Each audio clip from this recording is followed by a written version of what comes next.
Hanya di dalam nama Tuhan Kristus yang siap terima Tuhan bersama dengan saya katakan. Amin. Haleluya. Bagaimana kabar Bapak Saudara hari ini? Hidup sehat, Tetap semangat, diberkati Tuhan. Amin. Kita akan percaya ketika kita jalan bersama Tuhan, itu kita akan merasakan damai sejahtera. Amin. Kita akan merasakan sukacita. Haleluya.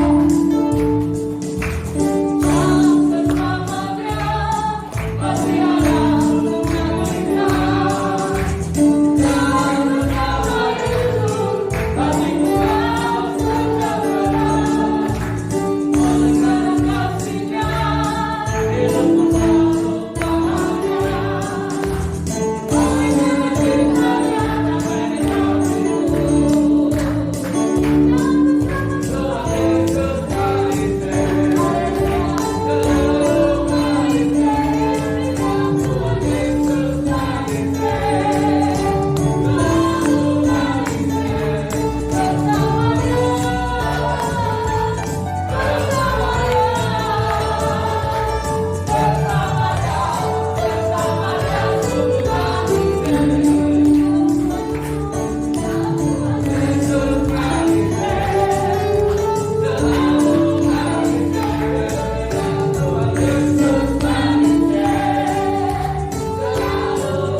Kami datang untuk karena kami tahu Tuhan Kau selalu beserta dalam hidup kami.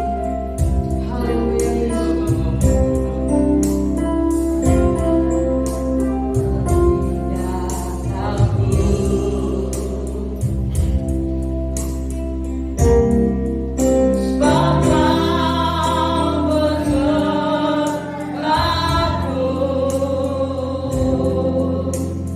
Ku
Bapa, sepanjang malam Engkau telah menjagai kami, Engkau bangunkan kami pagi dalam keadaan tubuh sehat, menikmati hari baru.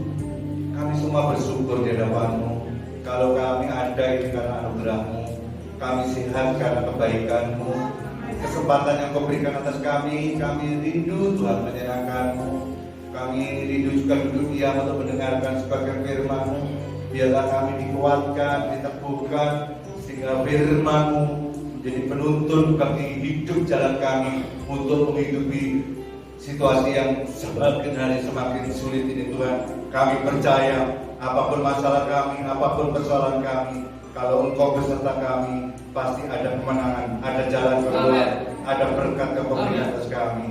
Bapa, biarlah firman menemukan kami, berkati setiap kami, berkati ruangan ini. Di dalam nama Yesus, haleluya. Sama-sama katakan, Andreas, atas waktunya yang diberikan kepada kami.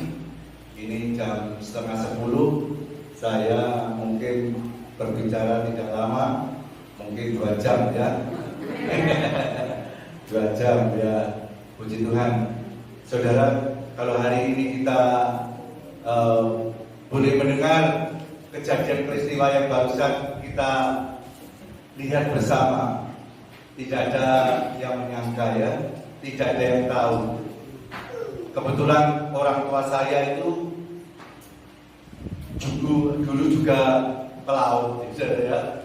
Dia marinir, dia juga pernah berada di kapal selam beberapa minggu, beberapa bulan, tugas di Irian Jaya, dan kapal yang sejenis itulah yang juga orang tua saya pernah bekerja, pernah mengalaminya, bagaimana situasi di dalam apa yang namanya kapal.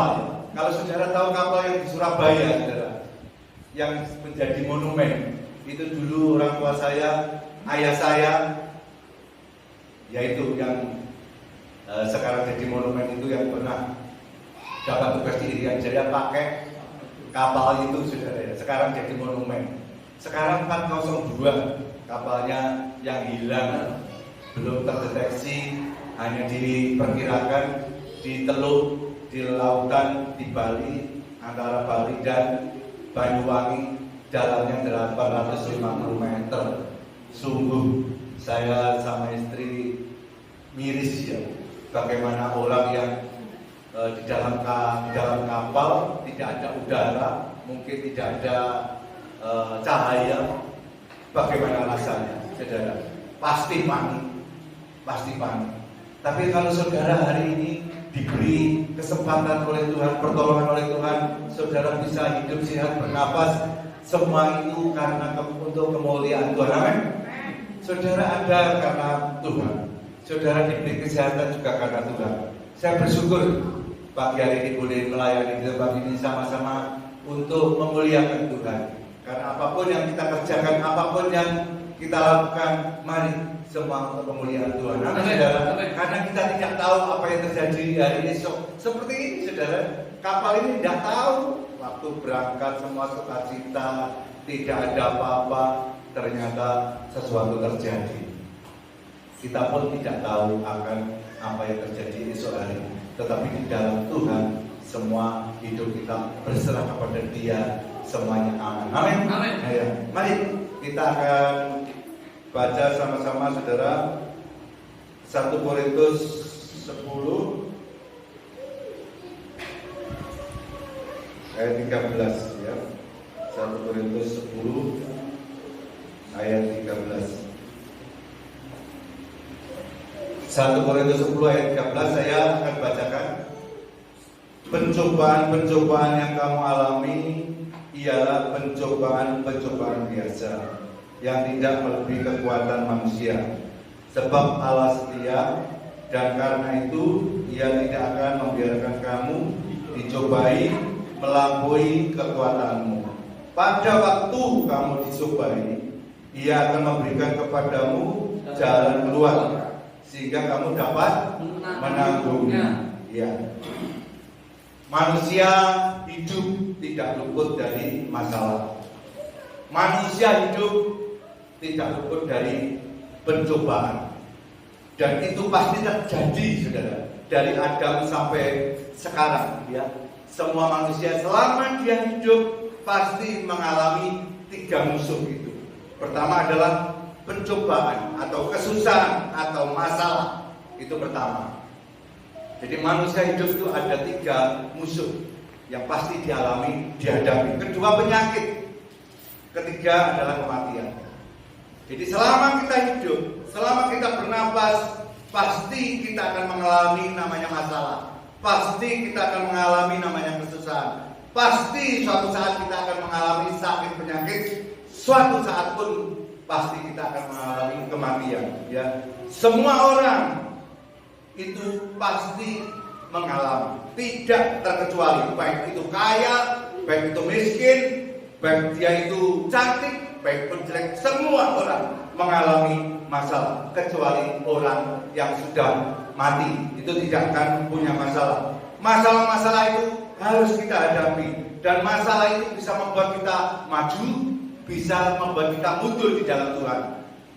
Kalau masalah itu terjadi, itu tergantung kita untuk menghadapinya. Kita bisa kuat, bisa kita lemah. Jadi sumber masalah itu ada beberapa hal yang perlu kita ketahui. Karena masalah tidak semuanya dari Tuhan. Masalah bisa datang dari diri sendiri. Suatu contoh, kita sudah tahu bahwa kita itu sakit jantung, dilarang merokok, tapi tetap saja merokok. Itu mendatangkan masalah, dan masalah itu dari dirinya sendiri. Kita sudah diabetes, tidak boleh makan manis gula, tetap saja kita lawan, kita makan. Itu masalah datang dari diri sendiri, ya. Masalah kedua melalui orang lain. Masalah bisa terjadi lewat orang lain, bisa lewat anak, bisa lewat istri, bisa lewat teman. Itu namanya masalah datangnya dari orang lain. Contoh, kalau anak kena narkoba, apa yang terjadi? Kita ikut kena masalah, karena kita harus urusi anak itu bermasalah dengan polisi di penjara, kita akan ikut terdampak dengan anak kita. Yang berbuat anak kita, tapi yang kena kulut, yang kena dampaknya kita. Jadi masalah itu bisa datang dari orang lain, dari suami. Suami mungkin selingkuh, ya, suami mungkin berbuat hal yang tidak baik, atau istri melakukan sesuatu yang jahat, sesuatu terjadi, dan itu juga mendatangkan masalah. Bukan kita, tapi orang lain, istri, anak, akhirnya kita kena dampak. Itu masalah dibuat dari orang lain. Ketiga, masalah itu bisa juga dari alam. Contohnya apa, saudara? Bencana, banjir, tsunami, itu masalah. Tapi bukan kita yang membuat, itu alam, dan kita merasakan dampaknya. Kita akan ikut kena masalah karena apa? Karena dampak alam yang terjadi waktu tsunami, waktu kena banjir, waktu ada bencana alam. Itu dari alam. Berikutnya, masalah bisa datang dari Tuhan. Nah, yang kita bahas ini sekarang adalah masalah yang datang dari Tuhan, ya. Karena apa?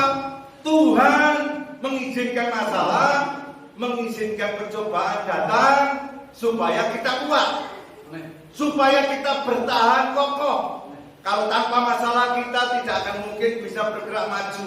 Orang tanpa diuji tidak mungkin kita tahu bahwa orang itu mampu lulus apa tidak akan tahu. Anak akan jenjang karirnya akan naik kelas, pasti ada ujian. Kita pun ada ujian. Dan masalah itu terjadi karena seizin Tuhan. Abraham, saudara, dia apa? Dia diizinkan Tuhan, diberi masalah oleh Tuhan. Waktu dia apa? Abraham disuruh untuk mengorbankan anaknya, menyembelih anaknya. Itu di kejadian 22, ya saudara. Waktu itu Abraham berkata, Tuhan berkata kepada Abraham, kita baca ya saudara, bahwa masalah bisa datang dari Tuhan, izin Tuhan, karena ingin menguji iman kita, ya. Kejadian 22, ya. Setelah semuanya itu, Allah mencoba Abraham. Jadi Allah mencoba Abraham. Dia menguji Abraham. Ia berfirman kepadanya, Abraham, lalu sahutnya, ya Tuhan, firman-Nya, ambillah anakmu yang tunggal itu, yang engkau kasih, yakni Ishak, pergilah ke tanah Moria dan persembahkanlah dia di sana sebagai korban bakaran pada salah satu gunung yang akan kukatakan kepadamu. Tuhan berkata kepada Abraham untuk mempersembahkan anaknya. Dia mencoba Abraham. Bagaimana Abraham yang sudah menanti anaknya selama 25 tahun, ya. Tapi setelah dia mendapatkan, anaknya suruh untuk mempersembahkan, dikorbankan untuk Tuhan. Bagaimana? Kalau saudara punya anak 5, punya anak 10, mati maaf ya, ini tidak menginginkan. Kalau meninggal 1, no problem, ya. Tapi kalau cuma 1, terus tidak ada, itu rasanya kayak bumi itu hancur. Tidak ada faedahnya hidup ini. Benar saudara ya. Jadi itu yang dikatakan Tuhan kepada Abraham, mencoba Abraham untuk mengetahui bagaimana Abraham di hadapan Tuhan. Jadi masalah tadi bisa datang dari diri sendiri, bisa datang melalui orang lain, bisa datang dari alam, bisa datang dari Tuhan. Dan diizinkan Tuhan. Ayub contohnya. Ayub diizinkan Tuhan. Waktu iblis datang kepada Tuhan, dia berkata, seandainya Ayub tidak diberkati, apakah dia tetap setia? Seandainya Ayub tidak di dalam naungan Tuhan, pagar Tuhan, apa dia tetap setia? Dan Tuhan mengizinkan, silakan. Apapun yang kamu lakukan, yang penting nyawanya, hidupnya, jangan diambil. Jadi semua hartanya, anaknya ludes seizin Tuhan. Jadi saudara, kita akan belajar apakah tujuan Tuhan mengizinkan masalah, penderitaan, badai yang terjadi atas hidup kita. Satu, tujuannya adalah Tuhan menggunakan penderitaan, menggunakan masalah agar kita berpegang kepada firman-Nya, janjinya. Mazmur 119 ayat 71 dikatakan bahwa aku tertindas itu baik bagiku, supaya aku belajar ketetapan-ketetapan-Nya.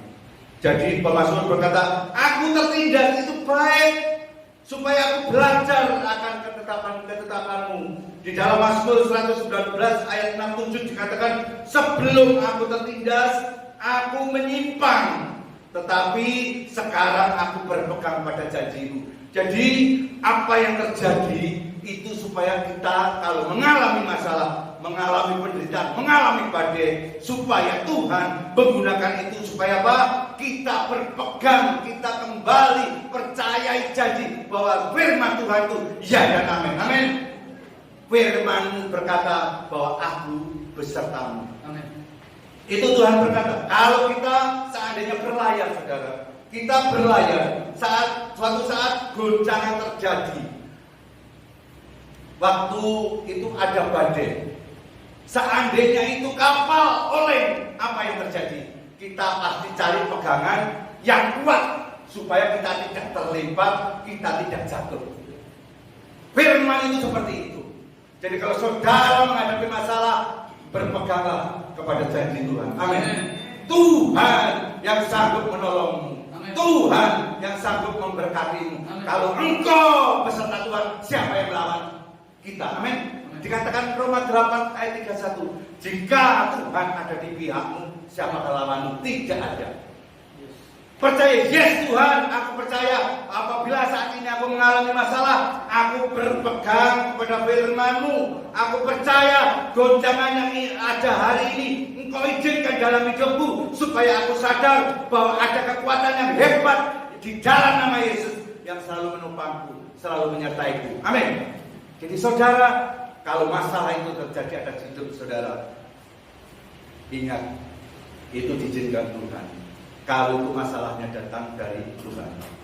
Tapi kalau masalah datangnya dari diri sendiri, saudara juga harus introspeksi. Saudara harus ingat bahwa sesuatu yang terjadi dalam hidupmu itu ada dua, ya. Baik dari diri sendiri, baik dari luar. Makanya Tuhan memberi satu ujian kepada Abraham supaya Abraham itu diuji bagaimana kesetiaannya kepada Tuhan. Dan masalah ini yang saya katakan, Tuhan menggunakan masalah atau penderitaan agar kita berpegang kepada firman-Nya, kepada janjinya. Karena firman-Nya Tuhan itu ya dan amin. Amin. Firman itu kuat dan lebih tajam, lebih, ya, dikatakan Ibrani 4 ayat 12, ya. Firman itu hidup dan kuat. Dia apa? Lebih dikatakan bahwa dia seperti pedang bermata dua. Firman Tuhan itu hidup dan kuat. Dia melebihi segala sesuatu yang dikatakan bahwa dia seperti pedang bermata dua. Dia menusuk amat dalam, memisahkan jiwa dan roh, sendi-sendi dan tulang. Jadi firman Tuhan, apabila saudara imani, saudara percaya, itu yang menjadi pegangan untuk hidupmu saat saudara mengalami badai, mengalami masalah. Amin. Jadi saudara harus keluar di dalam Tuhan dan berpegang pada firman-Nya. Dua, apa yang menyebabkan tujuan Tuhan mengizinkan masalah? Tuhan menggunakan penderitaan atau masalah untuk memproses kita. Ya, kalau tadi untuk kita berpegang kepada firman-Nya, dengan adanya masalah kita ingat bahwa firman-Nya ya dan amin. Aku harus berpegang pada janji Tuhan, kepada firman-Mu, karena firman berkata diberkati orang yang mengandalkan Tuhan. Aku berpegang kepada firman-Mu. Aku percaya apapun yang terjadi atas hidupku, selama saya berpegang kepada Tuhan, Tuhan tetap di pihakku. Kedua, untuk memproses kita. Jadi masalah diizinkan Tuhan untuk memproses kita. Ya, Yusuf dikatakan kalau kita lihat di Kejadian, saudara, ya, di situ dikatakan Yusuf waktu itu diberi mimpi oleh Tuhan. Dia diberi mimpi bagaimana mimpi itu kelak akan menjadi sesuatu yang terjadi yang hebat. Tetapi apa saudaranya? Untuk mendapatkan Yusuf, ya, untuk mendapatkan hal-hal yang seperti yang dia impikan, bahwa dia akan dipakai Tuhan menjadi alat Tuhan yang luar biasa, ya, tapi prosesnya itu tidak gampang. Dia harus dimasukkan di dalam sumur, dia harus dijual sebagai budak, dia harus masuk penjara, dan dia menjadi orang kedua setelah Firaun. Mungkin hari ini mengizinkan masalah terjadi atas hidupmu, mungkin untuk memproses hidup kita supaya apa? Kita tetap berpegang pada janji Tuhan, berpegang pada firman Tuhan. Karena kami percaya, kita percaya awal sampai akhir hidup kita itu ada di tangan Tuhan. Amin, saudara. Tidak ada sesuatu pun yang dilewatkan Tuhan. Mata Tuhan ada di segala tempat, mengawasi orang jahat dan orang baik. Hidup kita ada di tangannya. Itu Amsal 15 ayat 3. Jadi saudara, hidup kita di tangan Tuhan. Kita dipelihara, dijaga oleh Tuhan. Kalau sesuatu boleh terjadi, mungkin Tuhan lagi memproses hidup kita. Apabila saat ini kita menghadapi masalah demi masalah, kita harus memiliki keyakinan bahwa Allah sedang memproses hidup kita. Ya, mungkin saat ini di pemandangan kita segala sesuatunya tampaknya tidak baik, tampaknya semuanya tidak mendukung, tidak seperti yang diharapkan. Tapi kita harus memiliki keyakinan bahwa Tuhan senantiasa melakukan yang terbaik untuk kita. Amin. Rancanganmu bukanlah rancanganku, jalanku bukanlah jalanmu. Demikianlah firman Tuhan. Seperti tingginya langit dari bumi, demikian tingginya jalanmu dari jalanmu, rancanganku dari rancanganmu. Itu firman Yesaya 55 ayat 8 dan 9. Rancangan Tuhan itu bukan rancangan kita. Kita maunya baik setiap hari, diberkati setiap hari. Mungkin anak baik, bojo baik, istri baik, pekerjaan baik. Tapi Tuhan tidak seperti itu. Dia memproses kita untuk menuju kebaikan di hadapan Tuhan. Harus ada lewat proses yang dialami seperti Yusuf. Memang Tuhan itu baik, tapi kebaikan Tuhan tidak diharuskan kita itu hidup sebagai orang Kristen nyaman terus, enak terus, diberkati terus. Enggak, saudara. Tidak, bahkan dikatakan Mazmur 34 ayat 20, kemalangan orang benar itu banyak, tetapi Tuhan meluputkan dia dari semuanya. Amin. Jadi orang benar, meskipun Anda hidup benar, saya hidup taat, kemalangan itu pasti juga akan menghampiri saudara dan saya. Tetapi bedanya apa? Tuhan ada di pihak kita. Amin. Tuhan menetapkan langkah-langkah orang yang hidupnya berkenan kepadanya. Apabila dia jatuh tidak sampai tergeletak, sebab Tuhan menopang tangannya. Dahulu aku muda, sekarang menjadi tua, tidak pernah melihat orang benar, anak cucunya meminta-minta. Amin. Mazmur 37 ya, ayat 24 sampai 26. Jadi saudara, kalau saudara ada di dalam proses Tuhan, percayalah Tuhan punya rencana baik untuk hidupmu. Amin. Jangan khawatir, jangan khawatir. Saya serahkan hidup saya setiap hari kepada Tuhan. Sejak bangun pagi, saya katakan Tuhan, Engkau baik, Engkau baik. Bahwa apapun yang terjadi atas hidupku hari ini, rancangan damai sejahtera, bukan rancangan kecelakaan, untuk memberikan bagi hidupku, bagi keluargaku masa depan yang penuh pengharapan. Amin. Itu saya katakan. Yeremia 29 ayat 11. Tuhan itu rancangannya baik untuk kita, tapi kebaikan Tuhan tidak sama dengan apa yang kita duga-duga. Misteri seperti Yusuf. Tuhan baik kepada Yusuf, Tuhan punya rencana kepada Yusuf, tetapi dia harus diproses untuk menuju tahta. Dia harus diproses untuk menjadi orang kedua. Kita pun menjadi orang Kristen tidak gampang, saudara. Tidak asal kita ke gereja, tidak asal kita datang ibadah. Kita pun akan mengalami prosesnya Tuhan. Kesulitan demi kesulitan, masalah demi masalah. Dan kita itu akan diuji. Bagaimana imanmu? Banyak orang yang di dalam Tuhan meninggalkan Tuhan karena pekerjaan. Mereka apa? Meninggalkan Kristus karena apa? Karena jabatan. Meninggalkan Tuhan karena apa? Karena suami, karena calon istri. Dia meninggalkan iman. Itu ujiannya belum selesai. Ya, dia sudah meninggalkan iman yang kandas. Karena apa?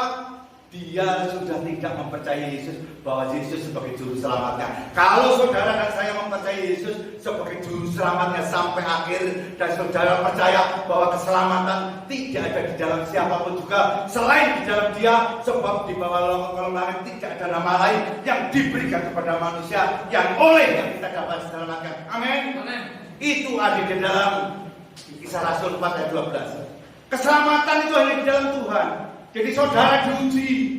Nanti saudara datang tidak cukup, saudara berdoa tidak cukup, saudara memuji tidak cukup. Saudara akan diuji kesetiaanmu, imanmu bagaimana. Saat saudara menghadapi masalah, wis enggak Tuhan-Tuhanan, wis enggak Yesus-Yesusan, enggak gereja-gerejaan, itu terjadi, saudara.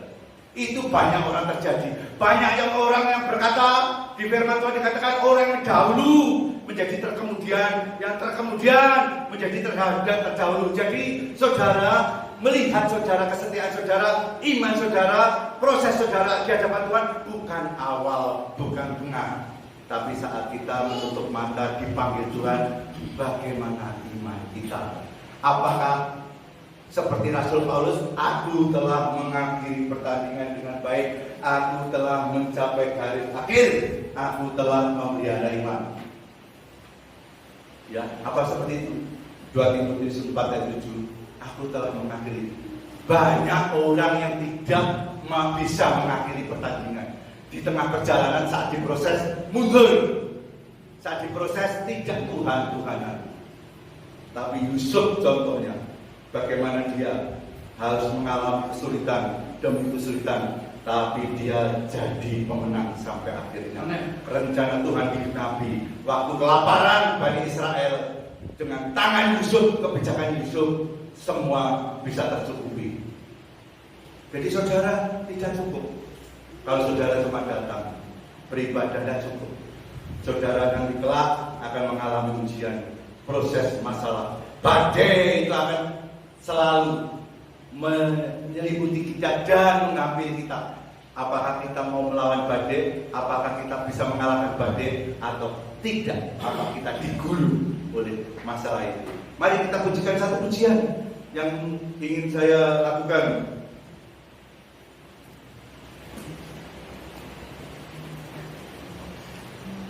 Saya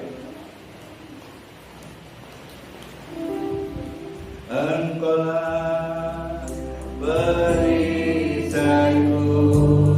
saat badai hidup, saat badai hidup menerpaku.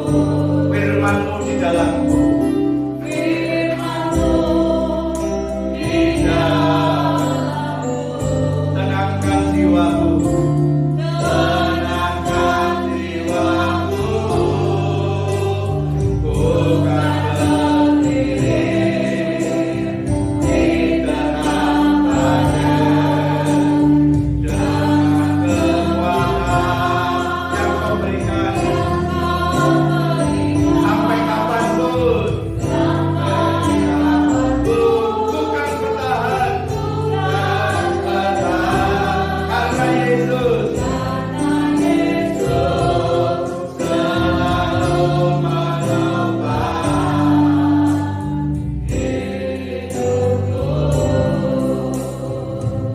Lagu ini mengatakan, Engkaulah perisaiku. Saat badai hidup menerpaku, Firman-Mu di dalamku. Jadi saat badai, masalah ada, Firman itu harus ada dalam kehidupan kita. Dan Dia berkata, tenangkan jiwaku, bukan berdiri di tengah dengan kekuatan yang Kau berikan. Sampai kapanpun,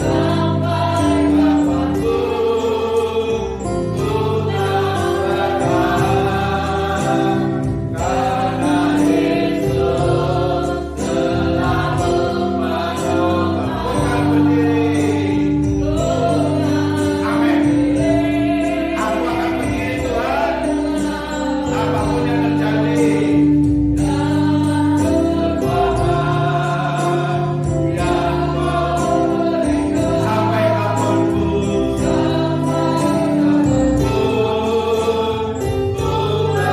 bertahan, karena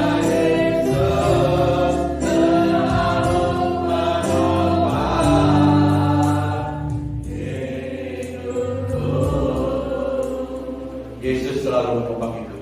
Amin. Apapun yang terjadi, saudara pasti mengalami sesuatu mengiring Tuhan. Tidak ada jalan tol, tidak ada jalan lurus, tidak ada jalan dalam arti mulus-mulus saja. Karena firman Tuhan berkata, barang siapa mau mengikut aku, dia harus menyangkal dirinya, memikul salibnya, dan mengikut aku.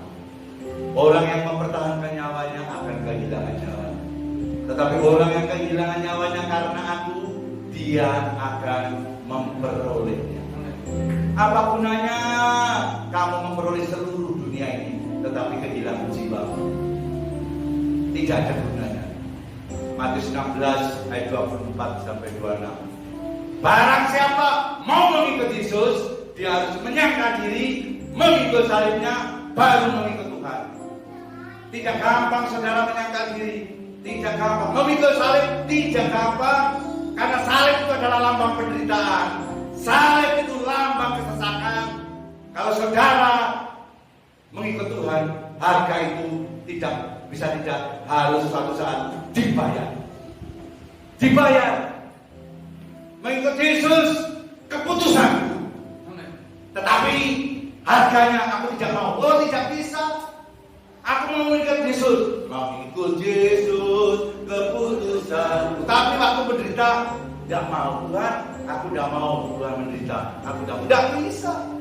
Semua nabi perjanjian lama sampai perjanjian baru dipakai Tuhan, melayani Tuhan, boleh berkenan kepada Tuhan, pasti mengalami pencobaan, pasti mengalami ujian. Amin. Paulus pun seperti itu. Paulus pun seperti itu. Apa yang dahulu merupakan keuntungan bagiku, sekarang kuanggap rugi karena Kristus. Malah segala sesuatunya kuanggap rugi karena pengenalan akan Kristus itu lebih berharga dari semuanya itu. Ya. Oleh karena Dia semua aku anggap sampah supaya aku mengenal Dia. Filipi 3 ayat 7 dan 8. Jadi kalau saudara sudah tahu bahwa Tuhan itu yang Anda tuju, yang saudara tuju, apapun pencobaan, masalah, apapun badai yang terjadi, fokus tetap kepada Tuhan. Sebab aku bukan melihat yang kelihatan, tetapi yang tidak kelihatan. Karena yang kelihatan sementara, yang tidak kelihatan itu kekal. 2 Korintus 4 ayat 18. Jadi saudara dan saya harus fokusnya kepada upah, kepada yang tidak kelihatan, yaitu Yesus. Amin. Amin. Saudara, dibenci saudara, keluarga, dibenci teman. Jangan ikut Kristus. Tuhan kok disalib, Tuhan kok mati. Kalau saudara dasar iman, saudara tidak goyah.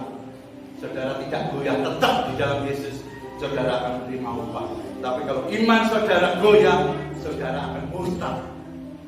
Karena apa? Saudara berpikir secara logika. Tuhan tidak bisa dipikirkan secara logika. Tuhan itu dasar, pencipta langit bumi. Siapakah yang seperti Dia?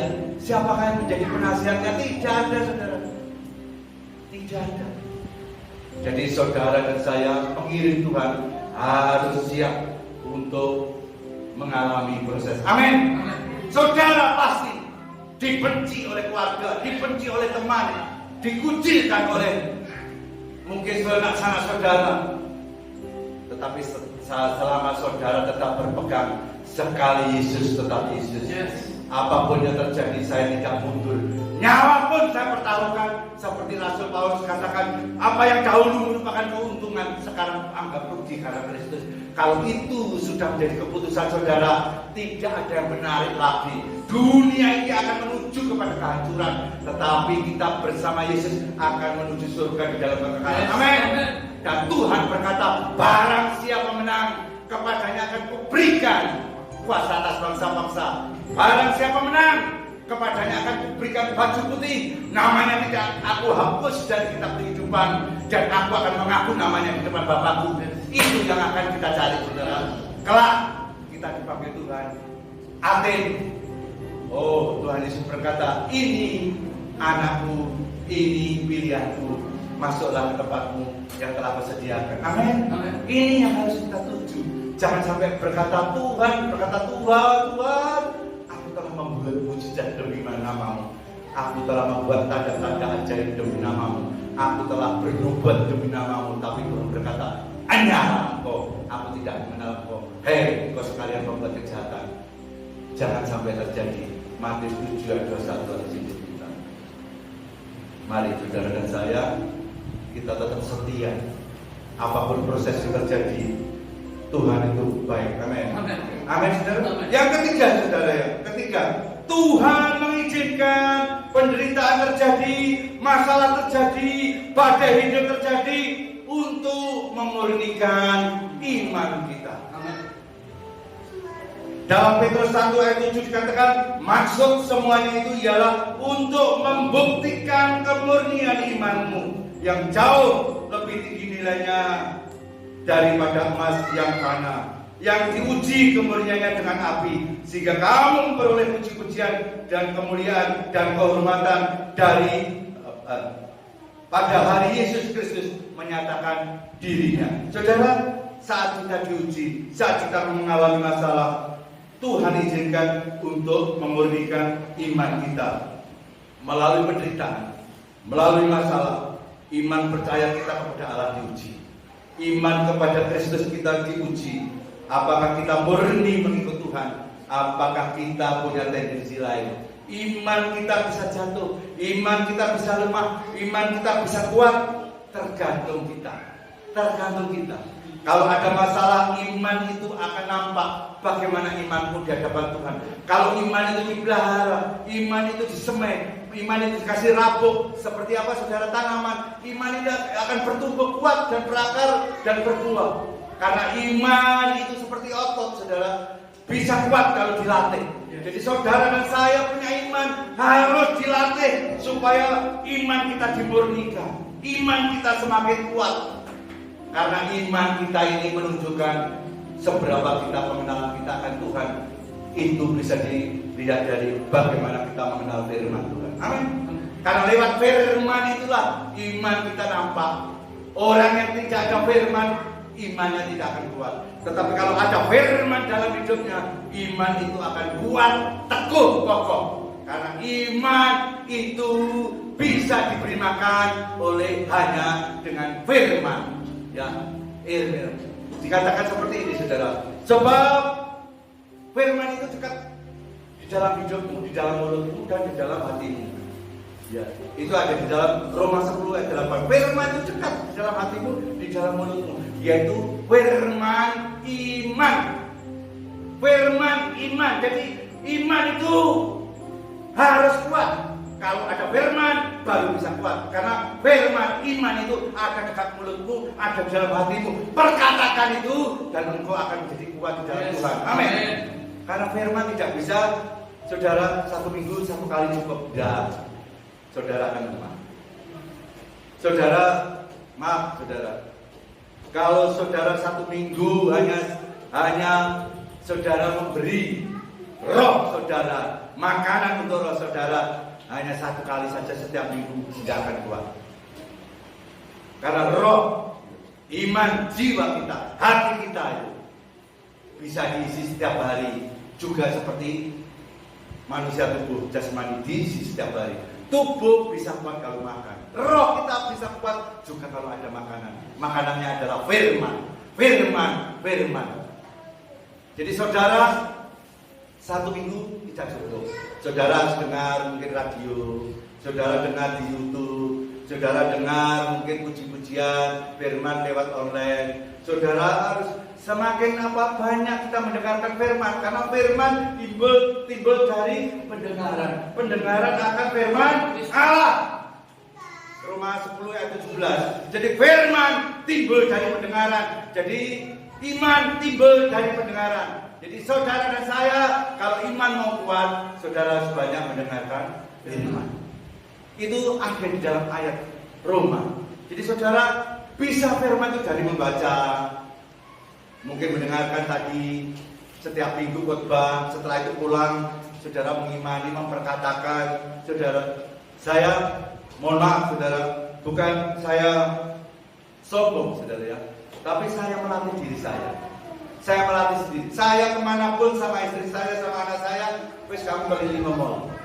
Kalau dia pas ke mall ya, aku tak duduk di sini. Saya tidak meneko-neko saudara. Saya baca buku rohani, atau saya memperkatakan firman di dalam hidup saya. Saya perkatakan firman karena saya menghafal firman. Saya perkatakan, carilah Tuhan selama ia berkenan ditemui, berserulah kepadanya selama ia dekat. Saya perkatakan Yesaya 55 ayat 6. Sebab rancanganmu damai sejahtera, bukan rancangan kecelakaan, untuk memberikan masa depan bagi hidupku. Itu saya katakan di Yeremia 29 ayat 11. Saya perkatakan itu saudara. Kalau tidak, lapar, hilang, haus itu jaga, bisa kering. Tetapi kalau ada firman, saat penderitaan, ada masalah, sesuatu terjadi, tahu-tahu muncul. Firman itu memberi kekuatan. Itu yang terjadi atas hidup saya. Waktu saya takut, saudara. Firman itu muncul. Yesaya 41 ayat 10, jangan takut, sebab aku menyertai. Yes Tuhan, terima kasih.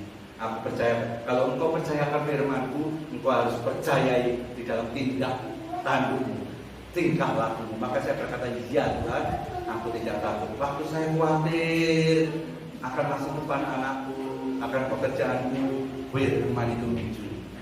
Filipi 4 ayat 6, janganlah hendaknya kamu khawatir tentang apapun juga. Yes Tuhan, terima kasih Tuhan, karena firman itu memurnikan imanku. Karena aku percaya lewat firman imanku diteguhkan. Jadi saudara dan saya, saudara harus mengimani firman Tuhan. Apa yang saudara perkatakan, percayalah firman itu bisa mendatangkan mujizat. Firman itu bisa mendatangkan keberhasilan. Firman itu bisa mendatangkan kedamaian. Firman itu bisa mendatangkan terang bagi hidupmu. Amin. Karena firman Tuhan berkata di dalam Mazmur 119 ayat 105, firman-Mu itu pelita bagi kakiku, terang bagi jalanku. Jadi saudara, kalau ada firman, tidak usah takut. kegelapan dunia ini tidak akan nampak. Karena apa? Firman Tuhan jadi terang. Kita hidup di dalam terang karena firman ada dalam hidup kita. Amin. Jikalau kamu tinggal di dalam aku dan firman-Ku tinggal di dalam kamu, minta apa saja yang kamu kehendaki, kamu akan menerima. Yohanes 15 ayat 7. Jadi saudara, firman, perkatakan firman. Yosua 1 ayat 8. Janganlah engkau lupa memperkatakan kitab Taurat ini, tetapi renungkanlah itu siang dan malam, supaya engkau bertindak hati-hati sesuai apa yang tertulis di dalamnya. Sebab dengan demikian perjalananmu akan berhasil dan akan beruntung. Kalau ada firman, perjalananmu akan berhasil. Ada firman, engkau akan beruntung. Itu firman Tuhan. Amin. Firman. Saudara, saya hafal saudara. Karena apa? Itu saya perkatakan. Perkatakan. Jadi kalau saudara tidak melatih, roh saudara bisa hilang. Kekuatan itu bisa sirna, bisa kering. Jadi orang Kristen adalah 1 minggu cukup ke gereja. Yang penting absen ketemu Pak Andreas. 1 minggu cukup, yang penting aku datang. Tidak cukup, saudara. Di hadapan Tuhan itu saudara, tidak cukup itu. Tidak cukup.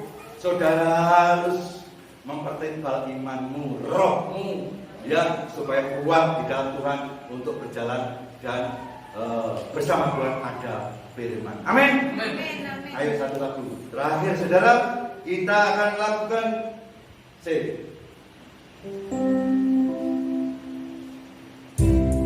firman-Mu di dalamku, tenangkan jiwaku,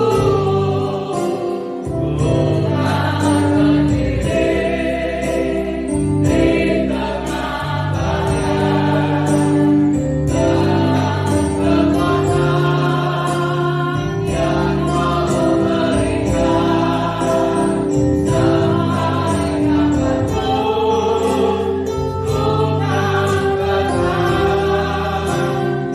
karena Yesus selalu menopang. Bukan berdiri di tengah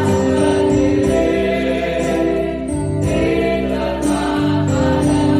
Sampai kapanpun ku kan bertahan, karena Yesus selalu menopang hidupku. Yang terakhir saudara, Tuhan mengizinkan penderitaan, masalah, badai terjadi atas hidup kita supaya kita kembali kepada jalannya. Kita kembali kepada Tuhan. Saudara, kalau saudara membaca di dalam Yunus, ya, Yunus 1, 2-4, di situ Yunus melarikan diri, ya. Waktu dia disuruh pergi ke Niniwe, dia melarikan diri, ya. Dan masalah demi masalah terjadi atas hidup Yunus. Tapi masalah itu tujuannya apa? Supaya Yunus kembali kepada jalannya Tuhan.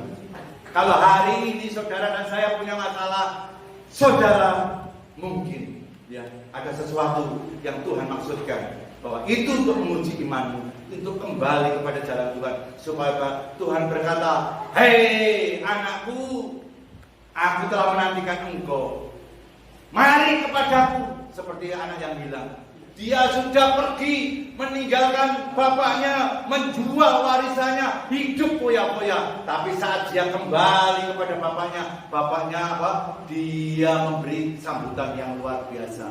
Dia merangkul dan memberi jubah yang terbaik. Kalau hari ini ada masalah dalam hidupmu, aku kok mengalami seperti ini. Mungkin Tuhan punya rencana supaya kita kembali kepada jalan Tuhan.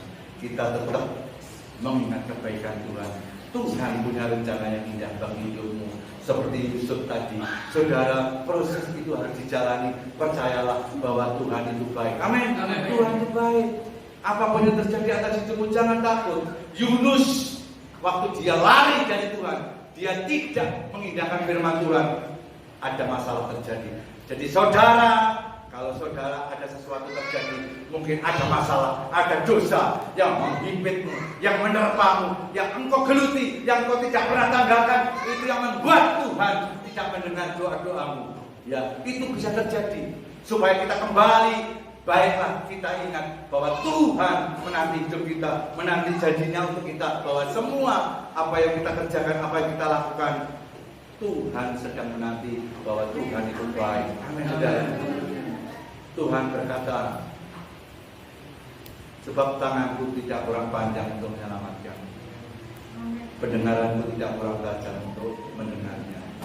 Tapi yang menjadi pemisah antara kamu dan Allahmu adalah kejahatan. Yang membuat dia tidak mendengarkan doa-doamu adalah dosa-dosa. Kalau saudara hari ini mengalami masalah, mungkin ada kejahatan dalam hidup kita, mungkin ada dosa dalam hidup kita, mari kita kembali kepada Tuhan. Percayalah, Tuhan pasti akan memberi jawaban atas hidup. Tuhan akan menolong dalam hidup. Tuhan tidak pernah tinggal diam. Anaknya kalau berseru pada Tuhan, saat saudara angkat tangan, Tuhan pun akan turun tangan. Terjadi mujizat. Saudara angkat tangan, Tuhan turun tangan, terjadi keajaiban. Amin. Saudara, mari kita semakin hari setia. Proses yang dijalani hidup di dalam kekristenan ini pasti terjadi. Ayo semakin setia. Tujuan hidup kita adalah fokusnya adalah kekekalan surga. Apapun yang terjadi, jangan mundur. Mari kita berdiri. Bukan berdiri di tengah badai, dengan kekuatan yang Kau berikan, sampai kapanpun bukan berhenti, karena Yesus selalu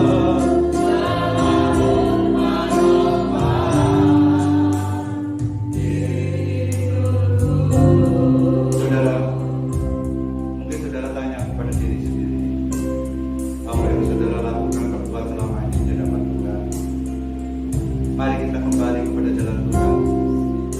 Kalau saudara tidak ada mengalami masalah, pasti kelak suatu saat, suatu hari engkau pasti menghadapinya. Karena tidak ada seorang pun yang kebal dengan masalah. Setiap gunung ada puncaknya, setiap lembah ada dasarnya, setiap laut ada pantainya, setiap masalah ada jawabannya. Tidak ada masalah yang abadi. Di dalam tangan Tuhan pasti ada jawaban. Amin. Angkat tanganmu, mari kita sama-sama berserah diri pada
masalah apapun yang terjadi Tuhan atas hidupku, aku percaya masalah ini Kau izinkan supaya aku berpegang pada firman-Mu. Apabila masalah terjadi, Kau izinkan supaya aku percaya Tuhan Engkau sedang memproses hidupku. Dan aku percaya Tuhan, apabila masalah terjadi, Kau izinkan itu supaya memulihkan imanku. Dan aku percaya Tuhan, apabila masalah terjadi dan Kau izinkan itu supaya aku kembali kepada jalan-jalan. Ampuni Tuhan, apabila selama ini hamba-Mu, anak-anakku kurang setia. Ampuni Tuhan, kami rindu masalah apapun yang terjadi, kami tetap percaya bahwa di dalam Engkau ada jawaban, ada kemenangan, ada jalan keluar. Di dalam masalah apapun yang kami hadapi Tuhan, aku serahkan di bawah kaki. Karena aku percaya ke firman-Mu, marilah kepadaku semua yang letih lesu dan berbeban berat, aku akan memberikan kelegaan.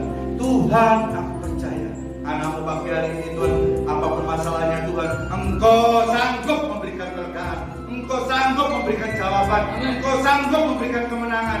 Apapun masalah yang terjadi Tuhan, aku tahu Tuhan, Engkau pasti memberikan jalan yang keluar. Karena masalah-masalah yang aku hadapi tidak melebihi dari kekuatan hidupku Tuhan. Terima kasih Bapak. Beri kekuatan pada setiap kami. Kami percaya Tuhan, segala sesuatu terjadi semua atas izin untuk membentuk kami hidup di dalam iman, mempercayai. Berkati Pak Idris, berkati keluarganya, berkati pelayanannya di tempat Tuhan, untuk membuat pelayanannya di sini bertumbuh dan berkembang, dan banyak jiwa-jiwa dimenangkan. Aku percaya hamba-Mu sangat mengasihi Engkau, semuanya untuk hormat kemuliaan nama. Berkati setiap jemaat di tempat ini Tuhan, pulang mereka membawa sukacita kemenangan di dalam Yesus. Terima kasih Bapak, apapun yang terjadi, Engkau ikut berperkara untuk mendatangkan sesuatu kebaikan bagi hidup kami, bagi keluarga kami, bagi masa depan kami. Terpujilah nama-Mu di dalam nama Yesus. Kami sama-sama katakan.